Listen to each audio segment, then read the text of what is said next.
Welcome to the final 2-minute drill of the 2022 legislative session. This is a session wrap-up, so it's going to go longer than 2 minutes, I'll tell you that.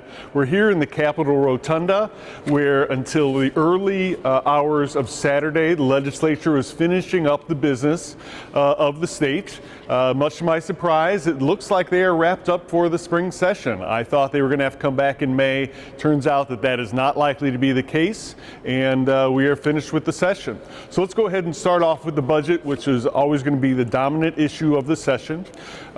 We have a budget that's a little more than $46 billion there, but there's actually a little bit of fiscal good news there. The majority party put $1 billion into a rainy day fund. Now, rainy day funds get drawn down just as quickly as they get funded, so we'll see how long that lasts, but at least it's a step in the right direction. They also put an extra $200 million above the statutory level of funding for our public pension systems. Again, drop in the budget, drop in the bucket.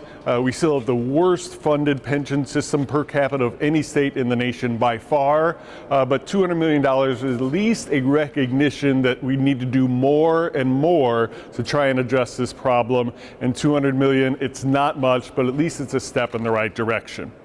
On taxes that were part of the budget as well, again, some fiscal responsibility here in letting taxpayers keep more of their money. Now, this isn't a package that we would have come up with here at the Illinois Chamber of Commerce, but there are some decent things in there. There are checks that are going to be written.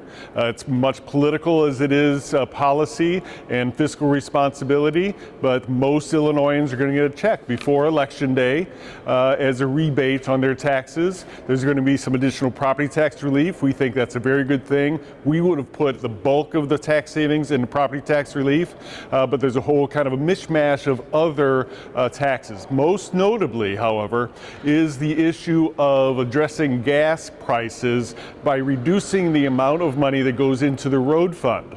There is a temporary suspension of the inflationary increase, 2.2 cents, that again is delayed only until after the election.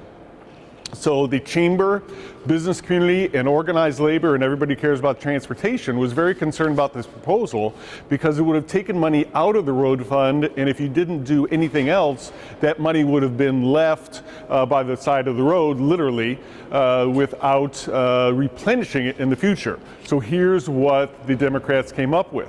They're going to suspend the 2.2 cents, but then they're going to add it back after the election. And then they're going to put in another calculation for another cost of living calculation mid-year.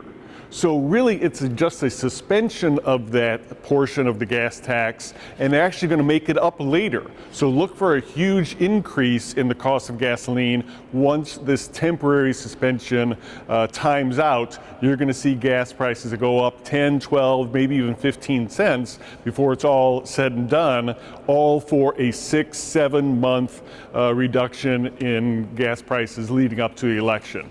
So bait and switch, no doubt about it. There's other changes, small reduction in taxes on groceries, new programs to help attract microprocessing manufacturing to the state of Illinois. Those are all fine. They're just not going to be very impactful. Something we did think would be impactful would be the Chamber's proposal to go ahead and create an incentive for new CDL licenses here in the state of Illinois so we can get goods from point A to point B, bringing CDLs into the state from other states, incenting new CDLs from people here already in Illinois, but it didn't see the light of day in this final package. Unemployment insurance was another dominant issue we spent a lot of time talking about. At the end of the day, we got $2.7 billion of federal relief dollars that were put into the UI Trust Fund. $2.7 billion is not great because we still have $1.8 billion deficit that remains to be resolved. And if there's no additional action, it's all going to be employer taxes. So what we've done is taken the $2.7 billion that the legislature offered and kicked the can down the road for further negotiations with organized labor to split that $1.8 billion deficit coming up into the veto session. Finally, crime has also been the other dominant issue we knew that the Democrats are going to have to address. And again, I think you've got a half loaf here. There are new provisions for those who organize criminal gangs, whether it be the smash and grab or whether it be carjacking rings. Those who organize them face higher penalties, but not the people who actually perpetrate the crimes. So again, it's something that moves the ball a little bit, but by no means addresses cash bail. Some of these other big issues were left unaddressed. Finally, I'll go ahead and just sum up a few of the things that we've been talking about. House Bill 5555, there was no last-minute savior on our regulatory relief bill that, again, had support from the business community, organized labor, even some elements of the environmental community. For whatever reason, it just got hung up in the Senate despite strong support. That may be teed up for the veto session, though, and we may yet accomplish that in 2022. Lawsuit lending was definitely a hit. 218% on these lawsuit loans that we think will impact what happens in the courtroom. Does not help Illinois' reputation for civil justice. And again, unfortunately, is another black eye.